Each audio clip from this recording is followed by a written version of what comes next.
നമസ്കാരം. കഴിഞ്ഞ woman civil excise ഓഫീസറുടെ മെയിൻ എക്സാമിൻ്റെ ക്വസ്റ്റ്യൻ പേപ്പറാണ് നമ്മൾ ഡിസ്കസ് ചെയ്യാൻ പോകുന്നത്.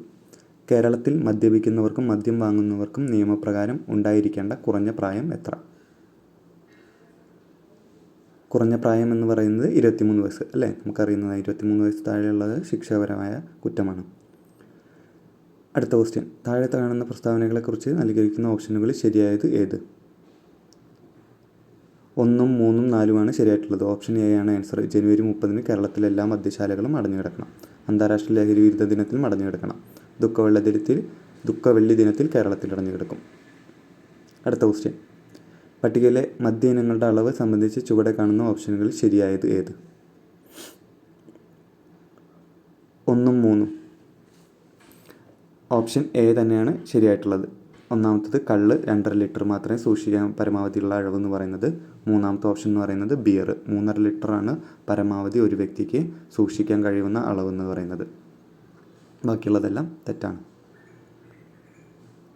അടുത്ത ക്വസ്റ്റ്യൻ. കേരളത്തിൽ ചാരായം നിർമ്മിക്കുന്നതും വിൽപ്പനയും മറ്റു 10 വർഷം വരെ തടവും 1 ലക്ഷം രൂപയിൽ കുറയാത്ത പിഴയും ലഭിക്കുന്ന കുറ്റമായി പ്രാബല്യത്തിൽ വന്ന വർഷം ഏത്?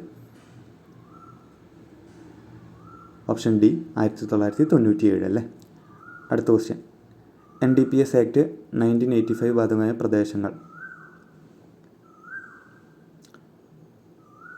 ഏതാണ്? NDPS ആക്ട് 1985 ബാധകമായിട്ടുള്ളത് ഇന്ത്യയിൽ മുഴുവൻ പ്രദേശങ്ങളല്ലേ? ഇന്ത്യയിലെ മുഴുവൻ പ്രദേശങ്ങളിലും ബാധകമാണ്. അടുത്ത ക്വസ്റ്റ്യൻ. 2 കഞ്ചാവ് ചെടികൾ നട്ടു വളർത്തിയാൽ NDPS ആക്ട് 1985 പ്രകാരം ലഭിക്കാവുന്ന ശിക്ഷ ഏത്? 56C 10 വർഷം വരെ തടവും 1 ലക്ഷം രൂപ പിഴയും. മീഥൈൽ ആൽക്കഹോളിൻ്റെ കെമിക്കൽ ഫോർമുല ഏത്? ഓപ്ഷൻ ഡി CH3OH ആണ് മീഥൈൽ ആൽക്കഹോളിൻ്റെ കെമിക്കൽ ഫോർമുല എന്ന് പറയുന്നത്. അടുത്ത ക്വസ്റ്റ്യൻ. കേരളത്തിൽ അനുമതിയുള്ള 50 ലിറ്റർ ഇന്ത്യൻ നിർമ്മിത വിദേശ മദ്യം എത്ര proof ലിറ്ററാണ്?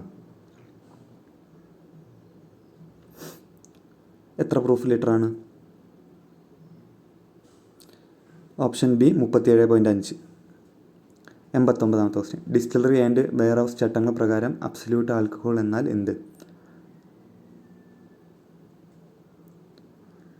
Distillery and warehouse ചട്ടങ്ങൾ പ്രകാരം അബ്സല്യൂട്ട് ആൽക്കഹോൾ എന്നാൽ എന്താണ്? 89C അല്ലേ?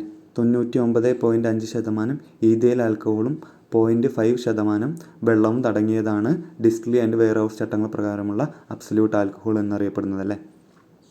അടുത്ത ക്വസ്റ്റ്യൻ. കേരളത്തിലെ വിദേശ മദ്യഷോപ്പുകളുടെ പ്രവർത്തനത്തെ സംബന്ധിച്ച് താഴെ പറയുന്ന ഏത് പ്രസ്താവനയാണ് ശരിയല്ലാത്തതാണ് ചോദിച്ചിരിക്കുന്നത്. ശ്രദ്ധിക്കണം കേട്ടോ. ഓപ്ഷൻ ബി 1, 3 മാത്രമാണ് ശരിയായിട്ടല്ലാത്തുള്ളത് അല്ലേ? എന്താണ് 1, 3 പറയുന്നത്? ശ്രീനാരായണ ഗുരു സമാധി ദിവസം വിദേശ മദ്യഷോപ്പുകൾ തുറന്നു പ്രവർത്തിക്കാൻ പാടില്ല, അടച്ചിടണം അല്ലേ? മൂന്നാമത്തെ ക്വസ്റ്റ്യൻ. മൂന്നാമത്തെ ഓപ്ഷൻ മഹാത്മാഗാന്ധി ജനിച്ച ദിവസം വിദേശ മദ്യഷോപ്പുകൾ തുറന്ന് പ്രവർത്തിക്കാൻ പാടില്ല. അപ്പോൾ 2 ഓപ്ഷനും തെറ്റാണ്. Thank you.